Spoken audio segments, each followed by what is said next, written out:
Everybody, welcome back to another edition of Neon Trash. You got your host Tommy the Hammer hanging out with Olivia, BC, Johnny Rocket. It's November, and today's pick is BC's. What have you got on the table tonight, my man? Okay, so Tom had said after a horror-filled October that November and December should be maybe more drama-focused, more family film-focused. And so I brought one of my favorite films of all time. It's called The Taste of Tea. It's a Japanese film from the early 2000s. Of course, it has my favorite actor, Tadanobu Asano, in it. Oh, no way! But it also has some other familiar faces from Japanese cinema that crop up in just about every movie you ever watch from there. So that already makes it have a soft spot in my heart. And so yeah, I'm really excited to show everyone this film. I will say that we are familiar with the director. I had once brought his film Shark Skin Man and Peach Hip Girl, which none of us liked. But since then, I've watched another film from him called Party 7 that I thought was really funny. Oh, okay. It's got Tadanobu Asano and Masatoshi Nagase, so Thunderbolt Buddha and Electric Dragon. And then also this director was the writer for the anime film Redline, which is absolutely awesome and is one of the best anime films in the past few years. Very nice. So I think that this one will hopefully win everyone over by the end. But I'm really excited to talk about it because it's not a film that many people talk about. So. It's important. It's important to BC. Then that means it's important to me. I've been wanting to watch this movie for quite some time. I'm familiar with it, but it is definitely a hard film to kind of come by. You know, physical copies are super expensive, and tonight we're actually watching it on a region-free DVD player, or actually Blu-ray player, quad on me. Without further ado, guys, we're going to be kicking off the trailer. If I can find it, peep that shit. Oh, yeah. We'll be right back, guys. Bye. 片思いの女の子が転校してしまった。告白どころか一度も声を交わしたことさえなかったことを春の初めは後悔していた。春の幸子は考えていた。一体いつになったらあの大きな自分が目の前から消えてくれるのか。誰にでもある春霞のようなモヤモヤ。春野家の人々をめぐるとってもピースフルな物語。おいちゃん！いきますよ。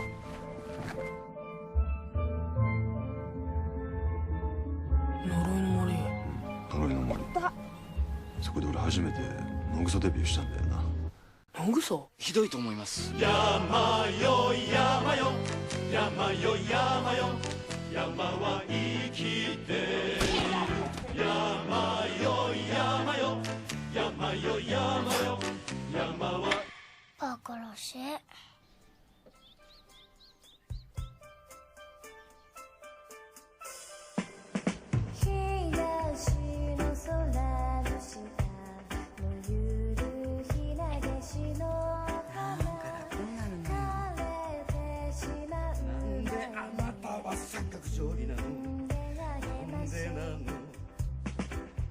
春野くん、一曲歌おうよ。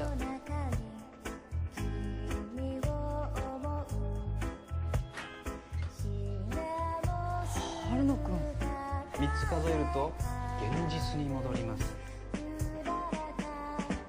みんな夕焼け見てた。宇宙の端っこで。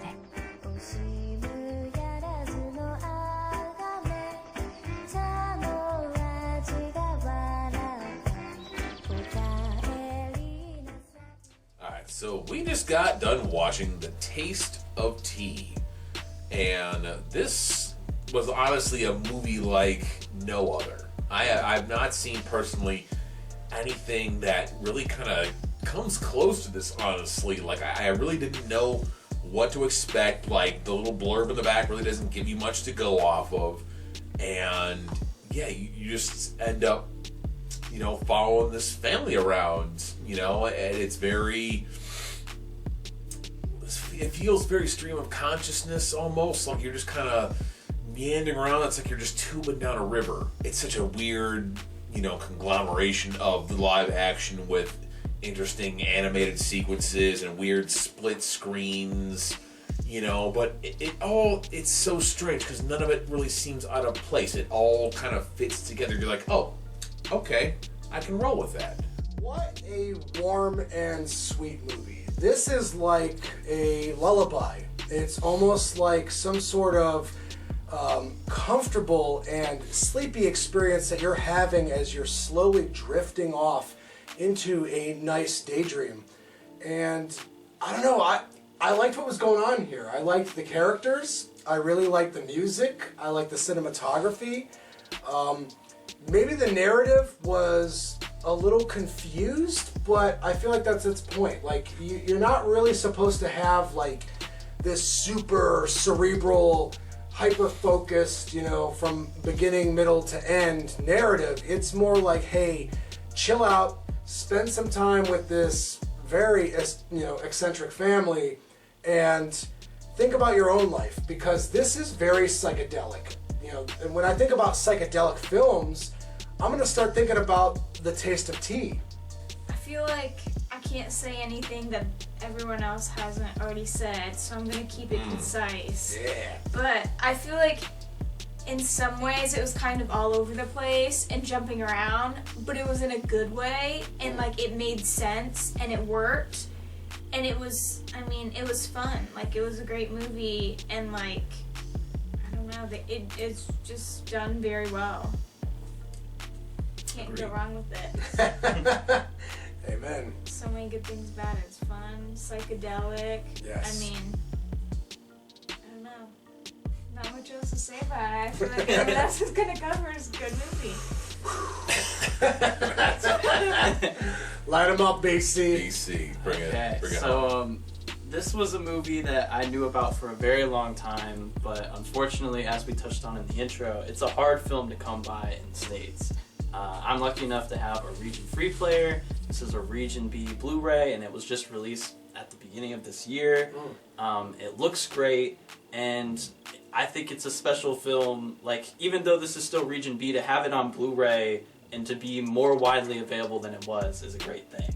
Because I think it's kind of like, I would say maybe a little bit of an undersung gem of Japanese cinema, especially in the early 2000s, where there was a lot of more somber and melancholy and sad films. The J-horror boom was still going. This is like the complete opposite. I will start off by saying that, you know, not to sound too like snobby and hipster, but like BC once again is bringing like graduate level film to the party here tonight. Like this is like, if your idea of like awesome movies is like, you know, just a Marvel movie or some action thing, or, you know, just your basic popcorn blockbuster thing, like this might not be for you. Like this is some serious film. It's still kind of tough to give a star count, honestly. Like, you're over there wrestling. I'm wrestling around here. I'm kind of hemming and hawing. Like, you know, I don't feel, almost like, as dumb as this sounds, like I don't feel like I'm like worthy to give this a star count. Like, I feel like, how do I rate a film like this? Like we normally would give a film. Be honest, man. Like, With your heart. I mean, honestly, like, this is top tier cinema, guys. This is 10 stars. Oh my This is 10 stars. Like, this is just, I mean, I can't, I am not worthy to knock this movie for anything. So, I gotta echo Johnny's sentiment there. This is definitely a different movie, you know, and it takes a different frame of mind to fully understand it. When I was watching it, I was actually kind of kicking around where I was going to be with the star count with it. And maybe an hour into the film, I was sitting at about an 8. I was like, okay, I'm at about an 8 here. I was enjoying it. I liked the characters. I started climbing with it, and especially towards the end. I don't think it has hit me the same way it has hit BC here, but that's all subjective. That's not a deterrent for the overall film itself. It just means that I viewed it differently because I'm a different individual. And I gotta say, and it's gonna sound weird, but I'm sitting at a flat 9. I don't think it's a perfect movie because it is a very particular movie. But at the same time, I'm in love with everything going on here. This is like a good cup of tea.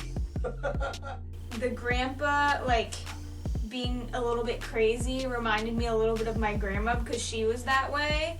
So it was kind of like brought me back and like made me think about how like in the moment I was probably like, Grandma, you're crazy, but then looking back I'm like, I kind of miss that crazy, and kind of just makes you appreciate like family. And it's like, even though this family, like they were a little like odd, it's like it makes you appreciate the like relationship they had with each other. So I don't know, this one's it's pretty tough. good. It's tough, isn't it? Yeah.